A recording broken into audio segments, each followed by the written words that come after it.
Tom, let's begin with last night's Tout le monde en parle situation. What's your big takeaway from that? Did anyone score any points? Were there any points to be scored? Well, there were a lot of points that could have been scored, and I don't think anybody scored any points, especially not the people who put that show together. There was the court jester is now, at least on last night's show, was a guy who mostly plays and talks about records named MC Gilles. Right from the outset, so what they did is they stalled the appearance of the 5 leaders until well into the show. The show's supposed to go from 8 to 10. They were scheduled at 9:15. It was closer to 9:45 before they got started. But MC Gilles, right at the beginning, was reading little clips and quotes and jokes that he had written for everybody. And his killer line was in English against Dominic Anglade for opposing Bill 96.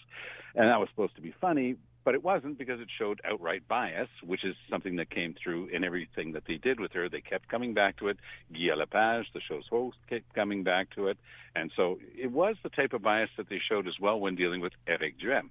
Now, we've known each other for a long time. Éric Duhem and I are not on the same page in terms of our policies, but when I'm watching something like that, I don't care about the person who's asking the question. I don't care what they believe or think. I want them to get answers out of the person who's running. And what they were doing, again, this is the third time I've seen this with Duhem. It's irresistible for people, especially journalists in Montreal. It's irresistible. When he's there, they have to go after him. And they go after him in a very direct way that only he gets, and it is, in my view, clearly biased, and it was again last night. Legault was a little bit odd because they had forced him to smile a little bit, and there are actually articles today talking about the plastic smile that he had pasted on his face last night. The ones who did well again are the 2 young leaders. Paul Saint-Pierre Plamondon, definitely, of the Parti québécois, did quite well again. Gabriel Nadeau-Dubois, he's clever, he's a good communicator, and he's got lots of charisma, but boy, does he seem to have a very high opinion of his opinions, and that always shines through whenever he's talking. Anglade was very, very good. She was being squeezed on all sides. She was a titch more nervous than she was in Thursday night's debate, but again, she got most of her messages through, and she didn't back down. When they were attacking her for her opposition to Bill 96. She was using exactly the type of line that you hear in the ads that they've been running, which is, look, we're tired of a government that keeps dividing Quebecers one against the other. And yes, we're opposed to Bill 96, and we voted against Bill 96, and we voted against Bill 21. So I think that message is finally getting through, because it seems so singularly unfair, Aaron and Natasha, that she kept getting beaten up by these protest parties, for want of a better term, that are running against her, saying, you weren't strong enough against Bill 96. And yet on the French side, she gets roundly beaten up because they say, of course, how dare you oppose Bill 96? It's got nothing but good things in it, which, of course, is not true either.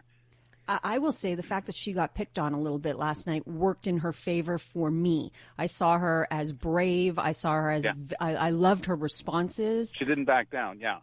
She showed character in that exchange in particular. Yeah, I agree. Now, what do you think about the fact that none of the 5 party leaders knew how long you have to pay your hydro bill?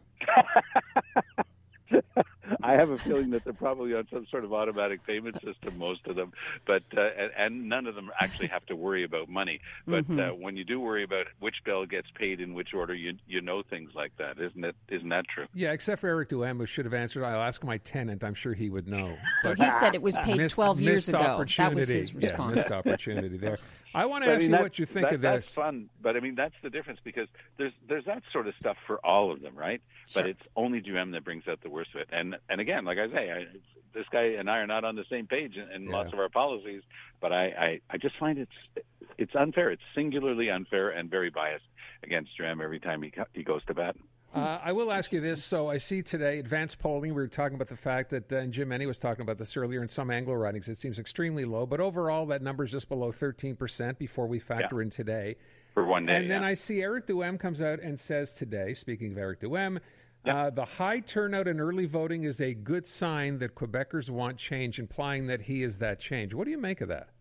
Well, it makes sense what he's saying, because he was not talking about the province as a whole. He was talking specifically, Aaron, about the 7 highest voter turnout ridings, which are all in Quebec City. So Jean Talon is the highest in the whole province. So these are all ridings that were in earshot of his radio show. So what he's saying is this massive turnout for the advanced poll in Quebec City is a harbinger of a desire for change. And I don't think that he's wrong, because when we're talking about the whole province, the advance poll is up a titch from the last election, but not massively. But in Quebec City, it's up substantially. So that's what he was referring to.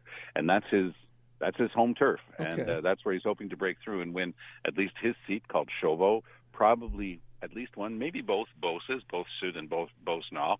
And so I think that it's not unrealistic what he's talking about. Well, then let me ask this question. If he were to win those seats in Quebec City, the ones that apparently have been in place since this election campaign began, does he consider that a big victory for the Conservatives? Oh, you and I had the chance to have lunch together with Adrian Pouliot, the former leader of the Conservatives. And for me, it was a great introduction to somebody who, had his own political vision and was fighting gamely, but he could barely ever get above a couple of percent. If this guy pulls off a seat, it's already amazing. If he pulls off several seats, it's a massive victory for him. And he's got a base. And by the way, it gives you small things like the access to the hot room. You can hold your press conferences. They had that through the one member, Claire Sanson, that they had brought over from the CAQ into the Conservatives. She was able to sort of, by subterfuge, give them that sort of access. But once you're in the game, you're in the game. You're a political party. You won't have the full recognition because you need a higher number of members for that. But it would be an absolute game changer for them. And it would, look, if he is pulling off the types of numbers that are possible, he will be really hurting some of the CAQ ministers in Quebec City. I don't know if any of them will lose, but it could be very upsetting for the CAQ overall. Well, and I was thinking if one person were to really reap the benefits of Legault coming across as extremely smug last night, to me it would be Duhem. Well, exactly, because, Duhem gets to go back to Quebec City today, as he did, and say, his body language was, that was me getting beat up by the Plateau Mont-Royal, but we're used to that, aren't we? Mm-hmm.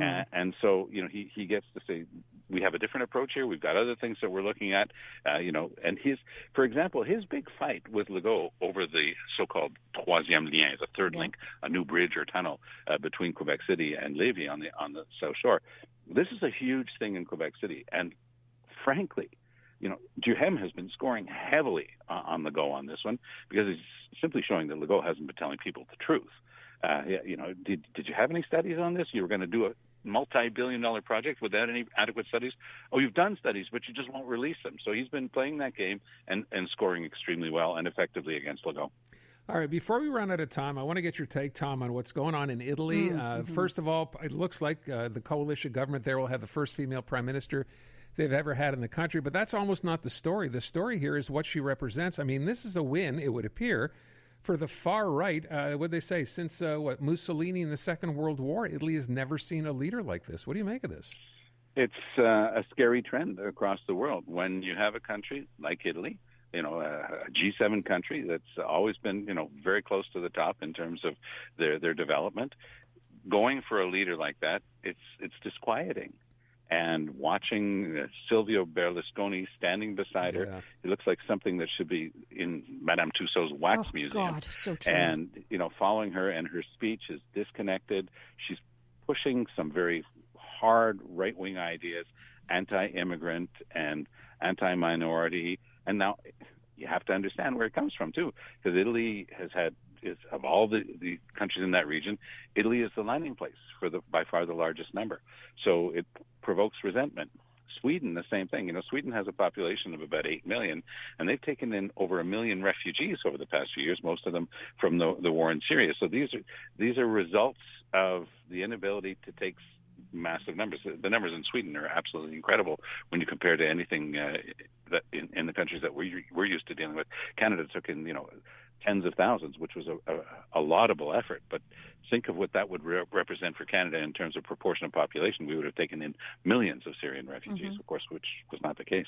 Yeah, and you're seeing that, you brought up Sweden, you're seeing the government there pretty much start to head the same way with right-wing favorites, well, that's right? my point. And it's very much the same sort of thing. So when Legault is blowing on the embers of that sort of prejudice and resentment about immigrants, talking about violence, and talking about extremism and that good old Quebec word, la chicane.